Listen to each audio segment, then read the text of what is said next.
briefly talked about this yesterday in our situation monitoring. I don't think this is, I mean, it's insane. This is perhaps the most insane thing that we could possibly do for two major reasons. Escalation of the war with Iran. Sources tell CBS News that the U.S. and Israel are ready to launch what may be the harshest bombing campaign to date against Iran.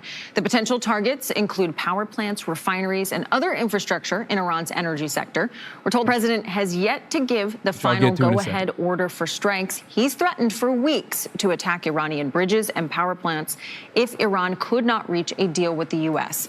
Olivia Rinaldi is in Bridgewater, New Jersey, near Bedminster, where the president is staying this weekend. Olivia, good morning. Good morning, Kelly. This would certainly mark a dramatic escalation in the war and the return of Israeli forces to U.S. combat operations, all while the ceasefire remains stubbornly out of reach. We've already gone big. At Camp David on Friday, President Trump suggested Americans prepare for the war with Iran to continue until Iran is diminished. They'll get a little stronger maybe now, but they'll get weaker, and then they peter out. They have no Navy, they have no Air Force, they have no anti-aircraft. Doesn't mean they don't have any capability. They have some, but very little. And on the prospect of a deal coming together, I'm losing faith in them because they do lie and they do misrepresent. but the president gave a rare defense of Iran after federal investigators announced they are looking into whether Iran was behind a coordinated cyber attack to target water systems across Minnesota. I would blame it on Minnesota and the governor, the corrupt governor of Minnesota. They like to say, oh, it was Iran. Iran should be so lucky. Iran's got bigger problems than worrying about Minnesota. The FBI says at least 7 states were impacted by the cyber attacks. And officials say there's no indication that Minnesota drinking water quality was compromised. Minnesota Governor Tim Walz writing on X, Trump knows exactly who is responsible for this attack. This is what modern warfare looks like, and it further illustrates there's no plan to win a war with Iran. But there was one. It is kind of crazy because American infrastructure is dog shit, so you never know. But also very funny that Trump is like, no, not my Iran. It could only be the one entity that is my bigger immortal enemy. The Democratic Farmer Labor Party of Minnesota. Not the IRGC. He really hates the Democrats a lot. Surprise diplomatic breakthrough this week. The White House says Hamas agreed to disarm in exchange for a complete withdrawal of Israeli troops from Gaza. Nobody thought that would be possible, to disarm Hamas. A Hamas spokesperson told CBS News the disarmament would not happen before Israel withdraws. But Israel said Hamas must disarm first. Still, the president touting it as a win. That shows you how much. If Iran is behind these cyber attacks on the U.S. water systems, the message is clear. It's a warning. If the U.S. strikes critical infrastructure in Iran, including desalination plants and power grids, Iran will respond in kind through cyber attacks against critical infrastructure in the U.S. Essentially, Iran will bring the war to the U.S. itself using cyber. The strategic mistake of starting and restarting the war is only becoming more enormous. Now, is there proof Iran did it? I don't know. But I will say this. It kind of makes sense. But it also, in my opinion, is a little bit of a mistake from the Iranian side. Because so far, the reason why, I guess like it doesn't really matter at that point. Because the reason why Americans are largely uninvolved with this, like American voters are against this war, is because there's not been a real penalty to the Americans beyond like gas prices. And even the dumbest American kind of understands that like, yeah, we stuff up over there, and that's why the gas prices are high. They're not blaming Iran for it. They're blaming Trump for it, right? But if Iran started directly retaliating against like American critical infrastructure, things of that nature, I feel like there would be probably more of a rallying around the flag effect that would probably increase support for the war effort against Iran. Not that it matters, though, because the Iranian calculation in this situation could potentially be, well, these Americans don't like this war, but Trump doesn't give a shit, so we might as well universalize the pain a little bit. You know what I mean? So that could be their calculation to increase the pressure. But if you're Iran and your goal is to increase the pressure and increase the stress that the average American is experiencing, well, Americans are very spoiled overall. We're a very spoiled country. Our proximity to all the war that we wage gives us a tremendous opportunity to continue waging war without significant penalties. It could backfire. Cloud District says it could go one of two ways. A, the penalties on Americans make them blame Iran and support the war, or B, it makes people more sick of the war and wanting it to end. I feel like the latter is more likely the longer the war goes on. But as it's still somewhat new, the former is more likely. Yeah, I don't know. I think it depends on the severity of the impact. Lack of proximity. Yes, not proximity. Sorry. But I will say there is a country far closer to Iran. And yet that country seemingly has no investment whatsoever. Amid the escalation, Israel Hayom reports, it appears that Israel will not be involved in the expected American attack against Iran unless it is attacked itself. Once again, I'm not dying for Israel. It's so funny. Only Americans, please. Only American corn-fed Iowa boys and girls get to die for Israel, okay? No, not... We're not sending our Air Force out there. What are you, crazy? They got anti-air defenses. They got anti-air defense systems. What do you mean? You think we'd let any of our Israeli pilots die in the process? Are you out of your dang mind? Now that the war has been going on for so long in Ukraine, the Ukrainian attacks on Russia seem to be making Russians less supportive of the war. But early in the war, it galvanized support for the Russian war effort. It depends on the level of attrition, in my opinion. Yeah, but again, it's been a long process for Russia. So, it's a little different. America is still early. America is still early in the day in its efforts. Also, Russians are used to worse material conditions than Americans are. I think Americans are definitely Americans have far less appetite for stress. We're used to living very comfortable lives. I mean, think about it. COVID lockdowns led to Americans taking up arms against their local governments, because they couldn't get a fucking haircut for like a week and a half. Yeah, Russian baseline tolerance for suffering is infinitely higher than Americans. So I don't know which way it would go. I have no idea. But you bet your fucking ass, any kind of attack on our critical infrastructure, we will have absolutely, Trump will have absolutely been responsible for it ultimately. Because none of this shit had to happen. The gas prices, we did not have to experience another inflation crisis whatsoever. Trump literally went in and did that shit at the behest of Israel, and I will be saying the truth, no matter how much people get mad at me for it. Okay? Now, as far as the Hamas disarmament thing goes, Israel has also been in opposition to that, which is shocking, guys. It's shocking, I tell you. Oh my God, imagine my surprise. Imagine my surprise when I found out that Israel was not in favor of Hamas disarmament in exchange for leaving the Gaza Strip. What? You mean, what? You mean to tell me that Israel is not going to remove their troops from 50%, 57% of the Gaza Strip in exchange for Hamas disarmament? What? No way. No way. What's next? You're going to tell me Israel didn't give a fuck about the hostages and we're simply using them as a propaganda talking point in the Western world? Stop. What's next? You're going to tell me Israel was trying to deliberately kill the Israeli hostages? Stop it. Here's the thing, okay?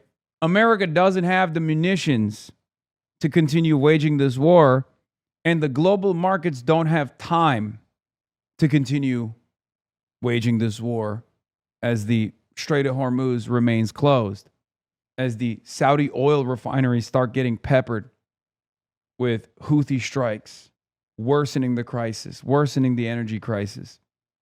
Okay? Markets and munitions. Markets can't take any additional destabilization, and America doesn't have the munitions to continue. And a lot more people are openly saying it now. At least they're saying it to the media. Here's a Washington Post exclusive. U.S. general warns Pentagon he lacks sufficient forces to protect Israel. A shortage of Navy destroyers used to defend against the Iranian ballistic missile attacks will force the head of U.S. European Command to prioritize the U.S. homeland instead, officials said. The top U.S. general in Europe privately warned the Pentagon this week that he lacks sufficient naval forces to continue protecting Israel from incoming ballistic missiles. A couple months ago, we lacked sufficient munitions to protect our allies. Now, we're admitting that we lack the sufficient munitions to protect the homeland. Do you understand how insane that is? Do you understand how insane that is? There are varying degrees of allegiances that we have, Israel being at the top, right?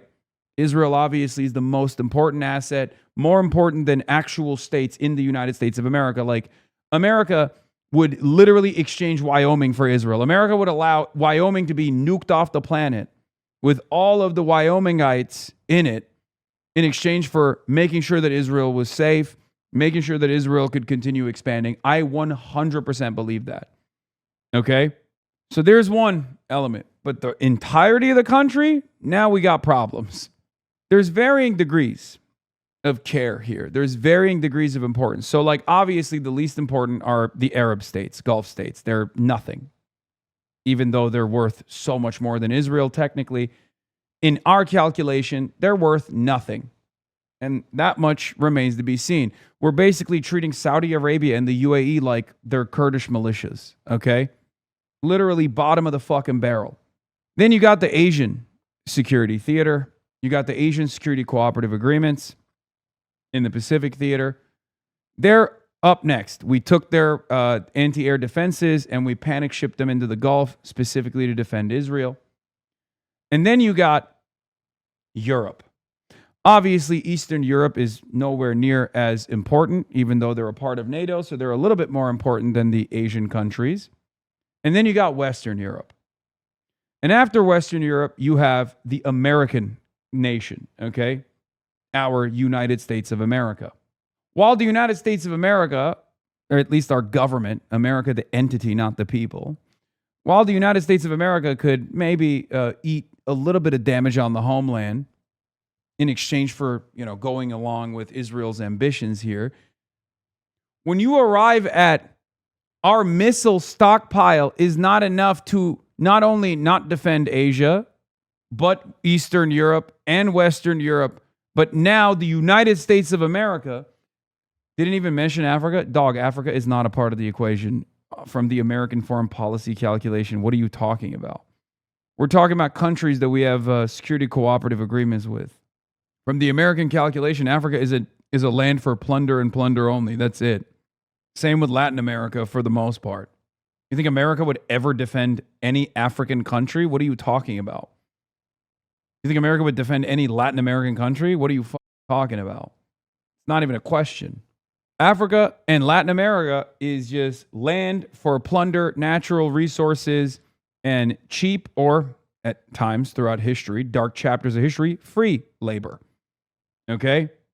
And I don't even think, yes, you're not wrong. I don't even think America would defend Western Europe if push came to shove. My point is, if you can't defend the American homeland, then you have nothing, right? These guys love talking about if we don't have borders, we don't have sovereignty. If we don't have borders, we're not a nation. Okay. If we can't even defend the homeland because we have literally expended all of our munitions on Israel, what are we? Other than a cumsock for Israel, an Israeli ambition. What are we? Are we a country? Who's the senior partner in this coalition? Who's the superpower here? Is it Israel or is it America?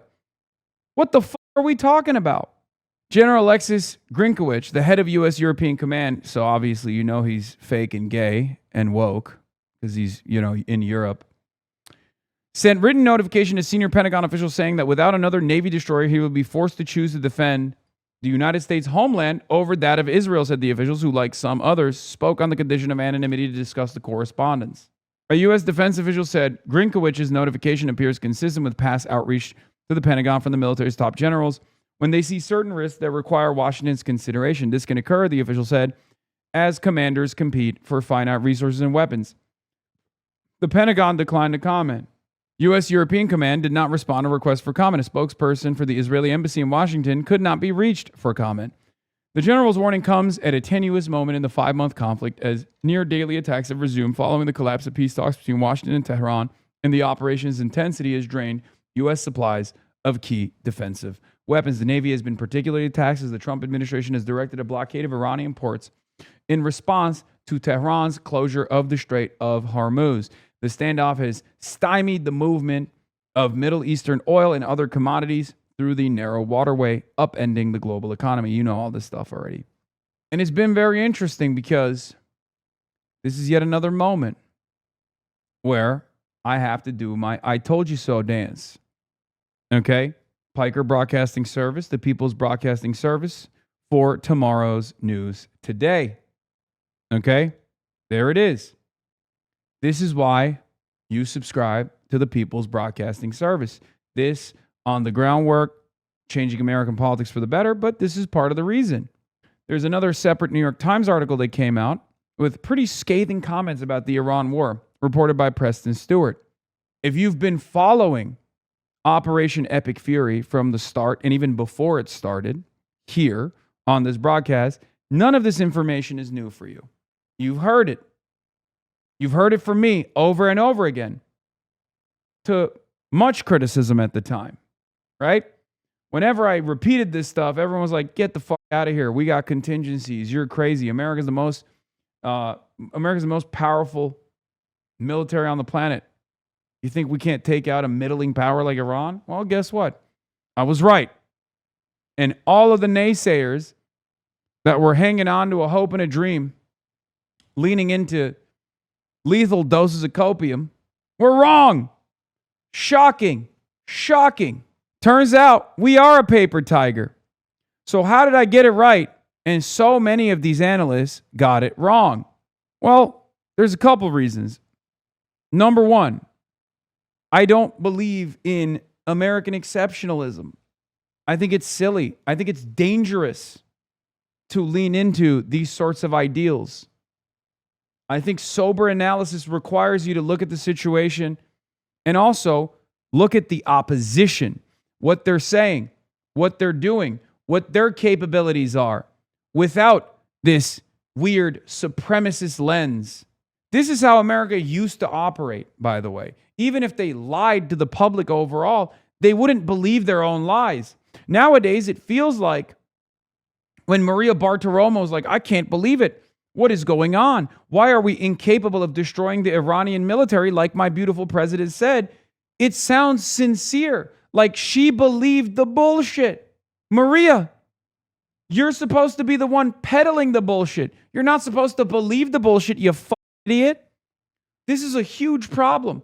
Even if you are pro-American empire, it's a huge problem. I have no problem saying this out loud because they're not going to fucking listen to me anyway. Part of it is because they don't listen to reason and they don't want to conduct sober analysis regardless. They don't want to listen to any naysayers. It's incredible, dude. Same issue with China. Our interpretation and our analysis in the Western world on China is significantly lacking because we are constantly underestimating them. Anything that they do, oh, there must be some other separate reason. Oh, they must be afraid. They must be scared of us. They don't have the power. They don't have the capacity to push back. Remember, I told you, Liberation Day. What did I say? China was not going to back away from this, that they had the capacity to push back against this idiotic thing that Trump was doing. It was going to alienate all of our allies, and it was going to fail. It was going to alienate our allies. It was going to cause volatility. It was going to increase prices, which it did. And last but not least, China was not going to back down, and that China was inevitably going to come back to the bargaining table and, create an environment of stability, as they always do, after America's trade partners recognized who was primarily invested in continuing international trade stability and who was increasing the volatility. And it worked. Right after that, Canada, the UK, even Germany, France, and many other countries, including Spain, went to China and cut bilateral deals without the United States of America, in opposition to the United States of America's demands for decoupling from China. Now, the reason why I got it right, and many Western analysts got it wrong, is because they don't want to look at what China is doing and take it seriously. So even if their goals are different than mine, because I believe in cooperation with China and not saber rattling against China, and they believe in opposing China and maybe even waging war against China, which I don't think we need to worry about any longer. The reason why we get it right at the Piker Broadcasting Service and they get it wrong is because I listen to what the Chinese officials are saying. I look at their capabilities. I look at the material realities. Because no matter how hard you can propagandize about our war efforts going well, at the end of the day, if Iran is still lobbing missiles at American bases with successive strikes, that means that you were just lying. Because talking points are not the same as successfully attriting the Iranian strike capabilities. Talking points only delude people over here. And the same warning I present one more time, this time on the markets.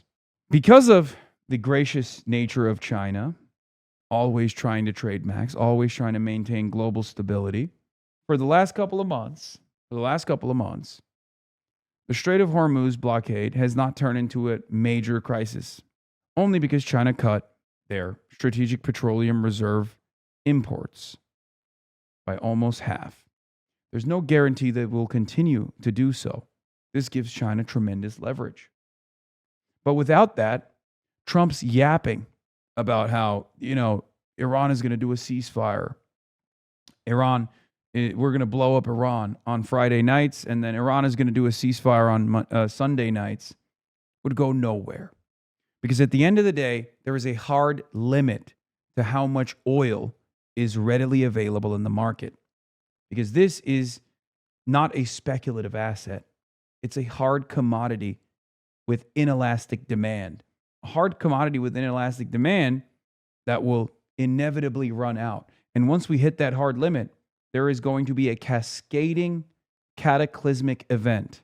35% off gifted subs right now, by the way. If you subscribe to the Piker Broadcasting Service and gift subs, and at level 10 Hype Train, we will carry the flame. It's been a couple days since I've done so. I will carry it extra hard. So let's continue. What are some of the other takes from this New York Times article? Robert Niblett, former director of the Chatham House, called it a strategic loss and an embarrassment, adding, for the U.S. allies and those who rely on the U.S. for security, this is confirmation that you can't trust the United States.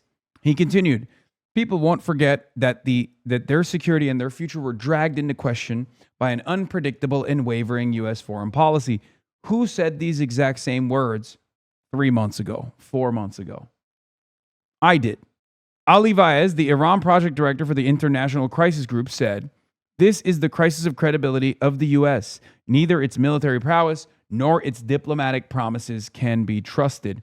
Aaron David Miller, a former American negotiator and now a senior fellow at the Carnegie Endowment for International Peace, said the conflict has undermined U.S. deterrence and credibility, antagonized America's allies, and delighted its adversaries. That is where we are at. You understand? That's where we're at. None of this had to happen. Donald Trump could have said the exact same thing that every other president that came before him said to Benjamin Netanyahu and different Israeli leadership. Off. He could have just simply left it at that. The Israelis have been agitating for a war against Iran for the last almost 4 decades. We could have just said off. And here we are. Flag-draped coffins coming back home. Price of gas is going up. There's tremendous instability that awaits the entire global energy markets. Far worse than what we've seen thus far. Our allies are frustrated, partially because of our actions leading to great instability.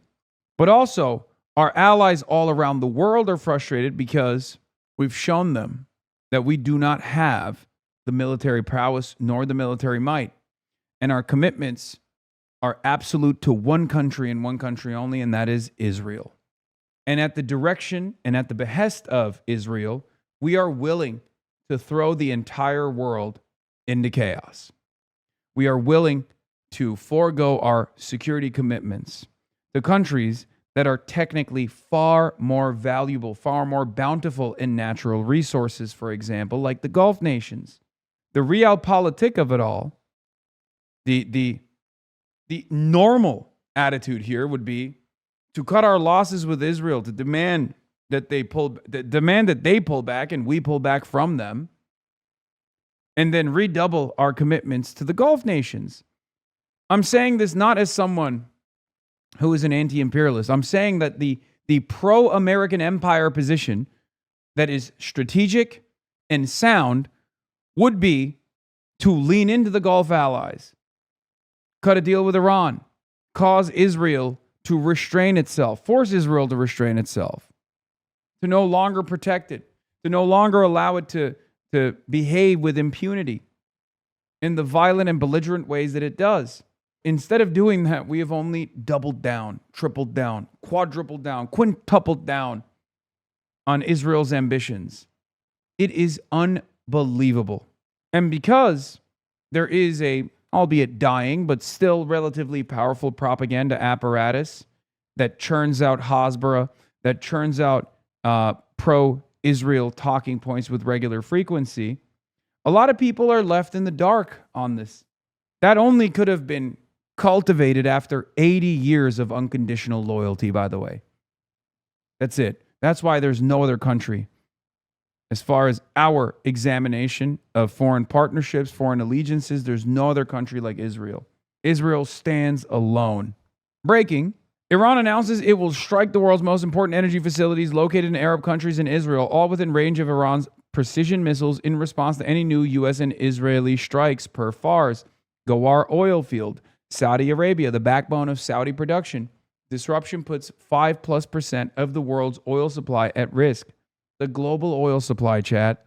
Abqaiq and Khurais, Saudi Arabia, 7 million plus barrels per day throughput. World's largest oil stabilization plant. Ruwais refinery and Zakum oil field, the United Arab Emirates, second largest offshore oil field, 1+ million barrels per day. North Qatar gas field, Ras Laffan LNG. Qatar, world's largest gas field with 25% of proven reserves and 20% of global LNG trade. The Burkan oil field in Kuwait with 67 billion barrel reserves, 2 million barrels per day. Sitra refinery, the in Al Minhaj, Bahrain. Leviathan, Tamar gas fields, Israel, Israel's largest and second largest gas fields. Iran adds that during the 40-day war, Iran bombed Qatar's most important gas refinery in response to a strike on the South Pars facilities, with Trump apologizing in Truth Social, promising it will not happen again.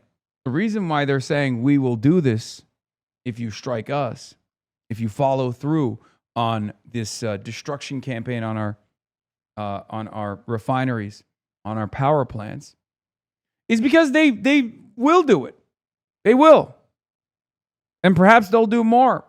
Perhaps there will be a domestic attack on our energy grid here in the United States of America, cyber attacks potentially. Mark Ames says Iran has to pre-announce the global catastrophe they can inflict because the Trump admin still hasn't learned from 5 months of failed warfare, and Trump himself says he had no idea Iran would shut down the Strait of Hormuz in response to getting attacked. However, Trump is so far gone, even if Iran were to tattoo their response plans and capabilities to his eyelids, he wouldn't process it. This absurdity is dangerous. Because a reporter says, you said that they do have some capabilities left. Should Americans be prepared for these back and forth attacks until Iran is simply unable to strike back? Trump's response is, they'll get weaker, they'll get stronger maybe now, but they'll get weaker, and then they peter out. Yeah, sure, I think so. This is so insane. We are at the mercy of a complete and utter buffoon who we know has no care and consideration for the damage he can deal to other countries and its civilian population. But seemingly, he has no care or consideration for the damage that we will receive in retaliation. Citrinowitz has a take on it called the mutual assured destruction. It is. They don't need a nuke. They have the nuclear option on trade, which they've deployed, and that didn't stop Trump. And they have the nuclear option on all of the oil refineries that they can light on fire and permanently cripple the global energy markets in a way that Trump can't yap his way out of. This is what Trump is doing. Trump Media has officially launched its new paid data service, providing faster access to Truth Social posts like a fucking Bloomberg terminal, by the way. The new service is called Truth API, which gives firms a direct licensed real-time feed of the platform's most market-moving truths, the company's CEO said in a press release. The service reportedly costs as much as $100,000 a month. Half the time I can't 20 seconds remaining. At level 8 hype train at 95%. 10 seconds remaining. If you subscribe to the People's Broadcasting Service for tomorrow's news today, the Piker Broadcasting Service at level 10 hype train, we carry the flame. You already know. This is what Trump has been truthing, by the way. And for $100,000 a month, you could get access to these truths before anybody else does. Only Trump. It's in his DNA. What does this mean? What the fuck does this even mean? He's got Biden brain. He's touching the wall. Anyway, Trump, on the other hand, says Iran is doing very poorly. Just in case you read incorrect stories, they're doing very, very poorly. They're having a hard time. Their missiles have been largely, they have some left, they have some, but they have far fewer than they had 4 or 5 months ago. Their manufacturing capacity is almost gone. The drone capacity is almost gone. They have very few, but they have some. We're in there 5 months, a much more important job than we originally anticipated. We're in 5 months and we have obliterated their military capacity. No, you haven't. On August 1st, the U.S. calls on its citizens to leave West Asia due to the threat of significant escalation with Iran and its allies in the region. In my opinion, Iran and allies are waiting after Arbaeen to respond to the U.S.-Saudi airstrikes in Iraq that killed several people. So maybe August 5th, except if the U.S. attacks before. Past 24 hours have been very quiet, except few attacks on Kuwait and Erbil. Israel's hospitals enter a stage of high alert across the country. It seems to me like they're gearing up for more conflict. Now, given their tendency, the American strike should have come already. Okay? So it should have come like last night, as a matter of fact, or nighttime in Iran. The fact that it still hasn't is very interesting. Yeah, Saudi military and their tactical gear are once again unmatched. The guy in the ghillie suit is hilarious. He looks like a Japanese game show mascot. A guy in sandals is going to kill everyone in this picture. Yeah, that's usually how it goes. But it is interesting to see how much I thought they were low on bombs. They are. We are. And it's so bad that they are consistently leaking this information to mainstream news. It's almost like right before Operation Epstein's Fury started. Right before Operation Epic Fury started, the generals were in a panic state. Here is Fox News covering it. That's when you know, when this lady comes out in the morning show and starts saying truthful shit, understand that the situation is not great. Bill, well, the Pentagon is confronting a growing reality after months of fighting in Iran. America's stockpile of missile defense interceptors is shrinking so. We're low on defensive munitions, not actual bombs. Yes.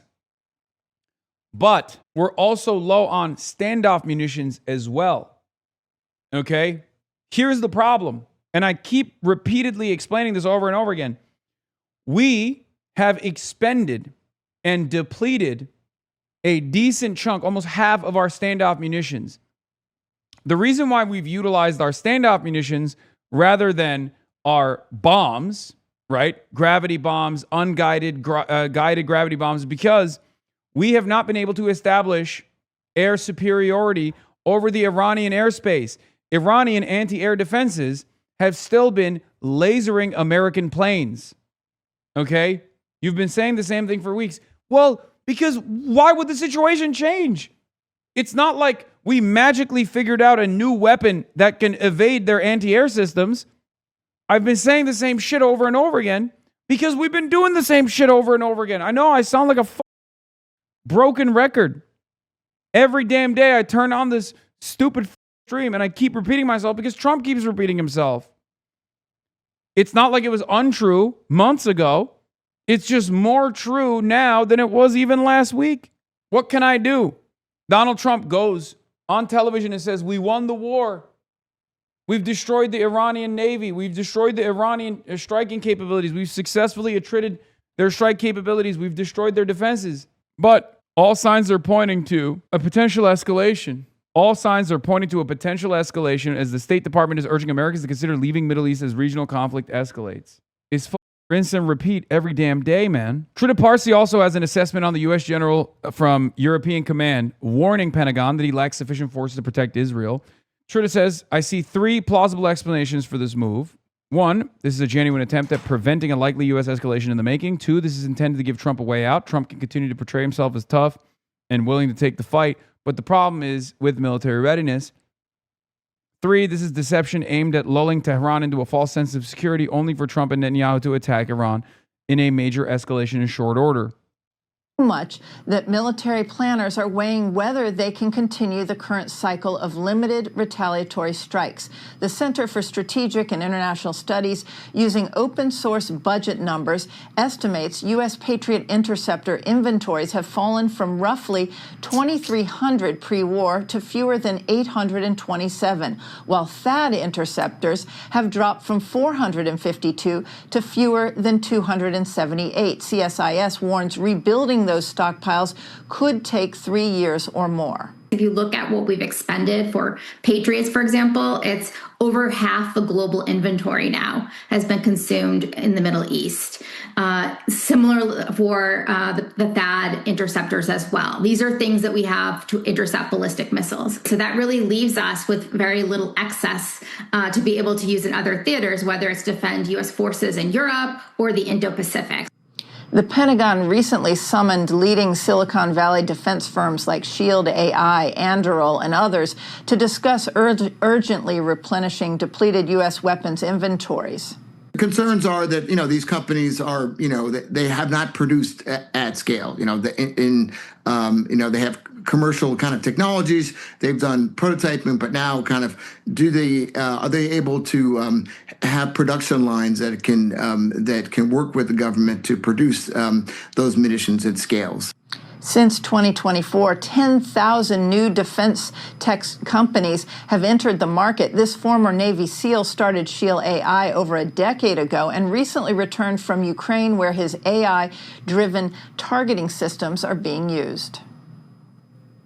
Defense tech was not a word in 2015. Venture capitalists thought we were crazy when we said we wanted to work on this mission of protecting service members and civilians. Yeah, it's a fucking hashtag ad. Jesus Christ. Anyway, the U.S. blew almost its entire clip protecting Israel. Who cares about EUCOM or protecting the homeland? Everyone is a part of CENTCOM now. The U.S. must sacrifice everything for Israel. That's increasingly becoming the reality here. It's actually insane. Success we're having with Iran. Because if you go 4 months ago, 5 months ago, a deal like that would have been impossible. Now, White House and Board of Peace officials say it could take months to implement that agreement between Hamas and Israel. And Adriana, we should note the war in Iran has now entered its 6th month. An important note, Olivia. Thank you so much.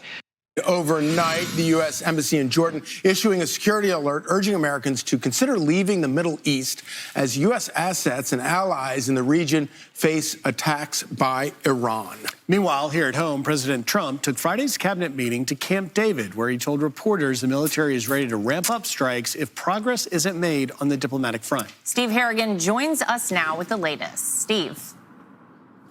That's right, that warning from the U.S. Embassy in Jordan telling Americans not to travel to the region, or if they are here now, to consider leaving. And it comes as President Trump has issued a warning that the U.S. could launch major attacks against Iran. The president saying those attacks could come as early as this weekend, and they could last for several days. Here's the president. We'll be hitting them. We'll be hitting them very hard. And at some point, they're going to say, we just can't take it anymore. Great way to spend tax money to wage war on the other side of the world. Yeah, war that also has negative consequences for Americans here. Like, Donald Trump ran and won on fixing the prices. This was the promise that he made. He ran on being the peace president. He ran on ending wars. And he ran on fixing prices, right? And of course, shutting off the border and purging all the brown people from the U.S. boundaries, okay? As far as promises made, promises kept goes, he is quite literally doing the exact opposite, okay? He ran on peace and lowering prices. Prices are increasing, and there's less peace than ever before. Only him and his closest buddies are the ones who are making money right now, and they're making money hand over fist. The last major energy grid threat and subsequent taco, March 20th to 23rd, drove Brent down by 11% from pre-threat level. It also happened over the weekend. If this coordinated bluster, they could announce a new diplomatic effort on Monday. We don't know that that's the case. But that was the major one. That was back when, I think that was literally when Trump said he's going to nuke Iran, when I had arrived in Michigan, ironically enough, to do the Abdul stomp. It was the same day. You can sense some frustration in the president yesterday about Iran's negotiating tactics, negotiating for days at a time, and then suddenly striking U.S. assets in the region, attempting to strike U.S. military positions in the region, and also attacking civilian shipping. Here's President Trump on negotiating with the Iranians. I'm losing faith in them because they do lie and they do misrepresent. Also, this is like pure projection. I don't know what else to say. Like, every time he does some fuck shit, he goes, they just lie all the time. It's like, bitch, what do you mean they lie all the time? Like, you know, we can see what you're doing, right? You lie to us, you lie to yourself, you lie to the world, you're lying to everybody. It makes no sense. This argument makes no sense. Iran, if anything, has not lied at all. They keep saying, look, you strike us, we're going to strike back. And lo and behold, we strike them, and then they strike back. Okay? There's never been a moment where Iran is like, actually, we want to do negotiations, and then boom, lo and behold, they're striking our assets in the region. That's not what's been going on. We've been doing that to them. And while we've been lying to them and lying to the rest of the world, constantly being like, no, Iran wants to do a deal. Iran wants to do a deal. Iran has to come out every time and be like, no, we don't want to do a deal. What the fuck are you talking about? Iran has been pretty straightforward every damn day of the week. Well, the other day, the 5 missiles we shot, we knocked them down, but we were in the midst of a negotiation. I mean, I'm waiting for Steve to call me. How's the negotiation going? And instead, I got a call from Pete that they just shot 5 missiles at one of our bases in Jordan. If there are major attacks, it's not clear whether or not Israel would be a part of them. They've largely been on the sidelines for the past 7 weeks of this war. Guys, back to you. There we go. Okay. All right. Thank you, Steve. Truly a tragic situation. And of course, you know, as we've talked all along, I feel like Iran has dreadfully miscalculated President Trump, especially when you wind up actually killing U.S. soldiers. If you think that you're going to bully Trump or push Trump into backing down because of an upcoming midterm election, any hope of that goes out the window when you wind up killing U.S. service members. We lost the lives of 3 service members in Jordan on a base after it was struck by missiles from Iran. One of those soldiers was laid to rest yesterday, I believe, in New York, in Queens, and the among the people that were there was Mayor Mamdani, who was intending to speak at the event, at the funeral, and the family was not interested in having him speak at the family. Here's the New York Post. Yeah, there he is on the right. Is that him? The silent treatment, yes. Mm-hmm. So strange. Such a strange news story, dude. The New York Post treats Zohran Mamdani like Sex Pestity and LSF used to treat me. Like, it's kind of funny. It's really fucked up, but it's also kind of funny that they're literally like, oh, he really wanted to deliver a speech and make it all about himself. Like, where did you get this information from? Like, I don't even understand, like, why is, like, how did this become a thing? Like, why are they so parasocially obsessed? It's a real damned if you do, damned if you don't style situation too, because it's like, imagine Zohran doesn't attend the fucking funeral of the Queen's soldier. Are you kidding me? Zohran Mamdani loved that the Queen's soldier died, didn't even want to attend the funeral. You know what I mean? They're literally behaving like my weird haters on the internet. Yeah, you know, I do think that, look, there's nothing nice about war. This is always the worst case scenario. But I think when you look at this president and the strategy he's employed here, you know, you look at the situation we just saw resolved in Gaza with the Board of Peace coming to this agreement. It will mean that in perpetuity, the people there in Gaza who were constantly being talked about, people, the pro-Palestine crowd, Free Palestine, all these people. I disagree with New York City Mayor plenty, but this criticism is unfair. My understanding is that the family didn't want elected officials speaking and the mayor respected their wishes. He was warmly received and clearly moved by the beautiful ceremony. This isn't something to fault him for. Oh my God. Oh my God. Wow, you mean to tell me that the New York Post lied? What? You mean to tell me that Fox News leaned into the lie from the New York Post? What? Wow. Wow, that's shocking. I'm so shocked. You mean they made it up? They literally automatically made the assumption that if there was an elected representative there, if there was an elected at the funeral, that their expectation is that they speak, and Zoran was really sad? You mean to tell me that the New York Post is behaving exactly like my psychotic haters do when they'll clip something to be like this literally happened to me and with Zoran on Zoran's election victory party. Like I got the 5-star VIP treatment over there. Obviously, this was a major night for this entire movement. We're all celebrating. Next day, I go online and everyone's like, "Oh, dude, it's crazy. I can't believe you got owned. I can't. Lol, you deserve it. Zoran denied you entry into the event." It's like, what the People are pretty silent now. They may want to thank the president because without him, they'd be living under terrorist rule. Hamas would be ruling their lives. They would be living in misery. And now they have a hope for a better future, but it was strategy. And it didn't happen overnight. And I think when we're looking at a situation like we have in Iran, you have to look at how the president has operated this whole way. It's been very strategic. He's tried to be diplomatic about it. But you look at the way he decimated their military. You look at the way that he attacked economically, and now they're kind of boxed into a corner. And you're right, he is not worried about anything that is politically advantageous, Charlie. He's worried about doing the right thing at the right time, and that time is now. It is worth noting, President Trump was at the dignified transfer of those 3 fallen heroes. And he saw those caskets draped in the American flag being carried. I mean, he's literally at the scene of the crime. You know what I mean? Yeah, he's responsible for those deaths. Like, he's directly responsible for those deaths. It's very, very weird that you would just bring that up. If I was Fox News, I probably wouldn't even mention Trump in that situation at all. You know what I mean?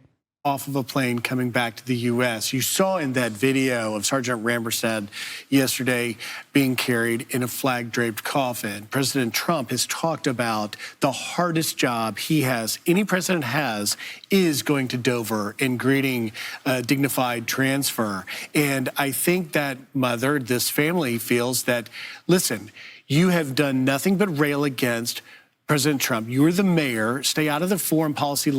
They're making shit up now. This is literally Reddit comments under an LSF post. I cannot believe it. I cannot fucking believe it.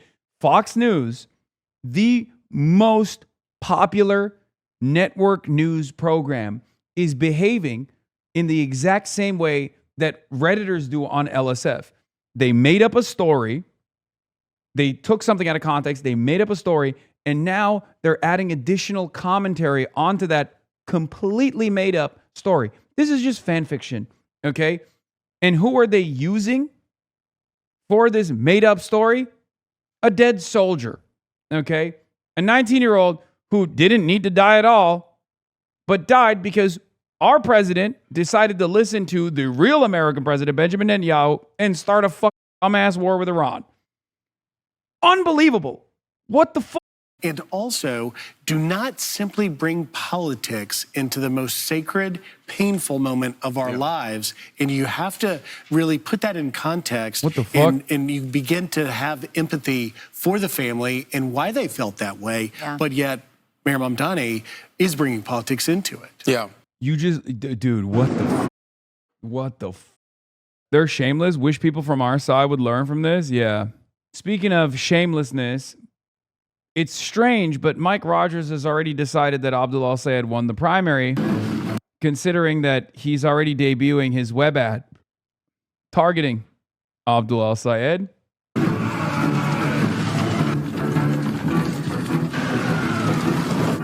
They'll never see us coming. They really think we're just Democrats. Wait, you're a Republican. Why would you even care? If you're running against a Democrat regardless, why would you even make a distinction between like a normal Democrat and a Democrat like Abdul? Oh my God. I realize why they released this ad, this web ad. It's not because they're slating it against Abdul and the general. They're trying to do a last-ditch effort to be like, see, he's even more weak than Haley Stevens, because Haley Stevens is a normal Democrat. I'd much rather run against Haley Stevens, who's a much stronger Democrat. Please vote for Haley Stevens in the primary. You got a couple days remaining.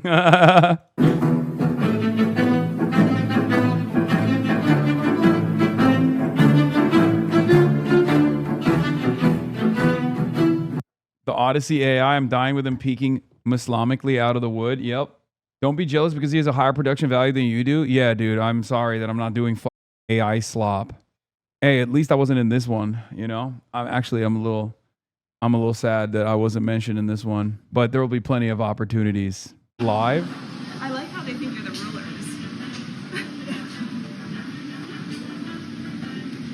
I honestly, we just gotta read. He seems to like it.